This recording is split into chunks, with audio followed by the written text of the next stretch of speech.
রাস্তায় ধুলাবালি, শব্দ দূষণ, আমাদের রাস্তায় ছেড়ে যাওয়ার আসলে সুযোগ থাকে না। শত চ্যালেঞ্জের মুখে আমরা কাজ করে যাচ্ছি। এটা আইন ভাঙার একটা প্রবণতা সবসময় দেখা যায়। ট্রাফিক আইন পালন করতে চায় না, মানতে চায় না।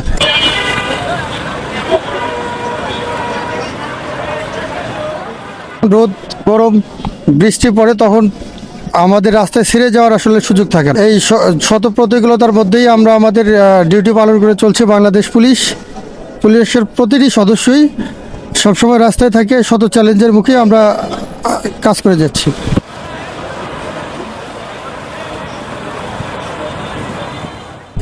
আমাদের দেশে ম্যাক্সিমাম মানুষই অসচেতন। তারা ট্রাফিক আইন ভালোভাবে জানে না, ট্রাফিক আইন পালন করতে চায় না, মানতে চায় না। যদি সাধারণ মানুষ এই ট্রাফিক আইন মেনে চলে তাহলে রাস্তায় যানজট এবং দুর্ঘটনা অনেকাংশে কমে আসবে।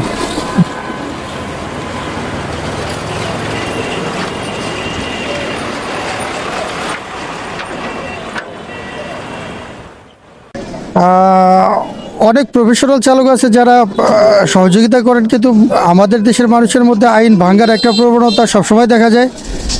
অনেকেই এটা পজিটিভলি নেয়, আবার অনেকেই এটা নেগেটিভ ভাবে নেয়।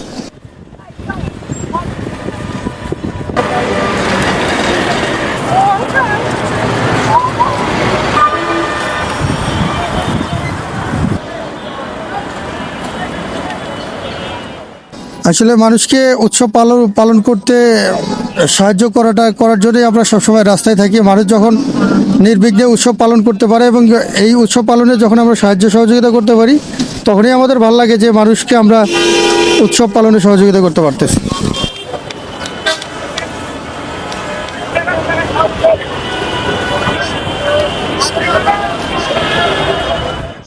আমরা যারা ট্রাফিকে কাজ করি, বিশেষ করে প্রতিটা সদস্যেরই রাস্তায় ধুলাবালি, শব্দ দূষণ, এই সমস্যাগুলোর কারণে আমরা নানাবিধ স্বাস্থ্য সমস্যার মধ্যে ভুগি।